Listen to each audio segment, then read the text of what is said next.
يا ما شاء الله خير من الله البضاعة اللي جايبينها.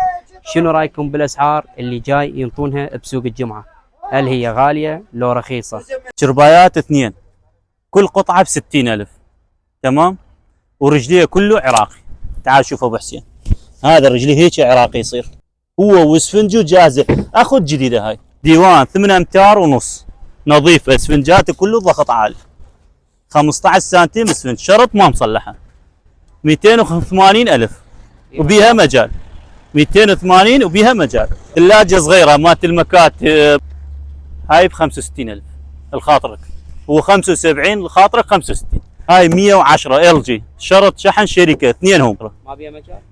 الخاطرك العشرة. غسالة 8 كيلو درجة أولى ب140,000، شي رقم واحد، شرط ضمانه أسبوع. طبلات 5 قطع أخذ جديدة ب120,000، والخاطرك 20 طايرة علاوي ب100. فش العصفور درجة أولى، شرط وزن 90 كيلو، إذا ما أخذ أكثر من 90 كيلو يشيل، سعر 85,000 قفله. هدية مال الطفل ايش قد سعرها؟ 35,000. أونتر مستعمل شهر واحد، شوف النظافة مالته، شوف داخل جديد بعد، درجة أولى ب100,000 نهايته. غسالة هيتاشي 7 كيلو 65,000. طبلات 4 قطع لون رصاصي درجة أولى ب50,000. مرجوحة الطفل على 35 الوحدة. شوف الخشب مات درجة أولى، يعني هسه إذا أنا أصعد بيه عادي ماكو شيء عليه، كل شيء ماكو عليه. 45,000 نفرين درجة أولى. هذا ما بي مجال. 45 40 الخاطرك. ايش قد تقيمون سوق الجمعة مال الموصل من 100؟ كونتر حرفتي رقم واحد، شرط تفتر سوق كلها ما تلقى مثل هيك نظافة. تعال شوف الداخل ماله كله فافون، أي عيب ما بها، تمام.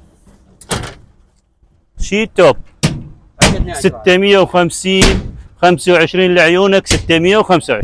طول 6 امتار ونص، 8 امتار عراقي جلد 600 وبي مجال. شوفوا لي يا ما شاء الله جديد. جديد 5 ابواب، شغل موصل حل وشاد ب 260 حق الكلفه مال التصفيه مال المعمل، تصفيه مال المعمل يعني بحق الخشب نبيعوه. هذا قنصار 3 بيبان يبيعونه بالبكر 250، انا ابيعه هنا ب 175 تصفيه بحق الخشب مال المحل.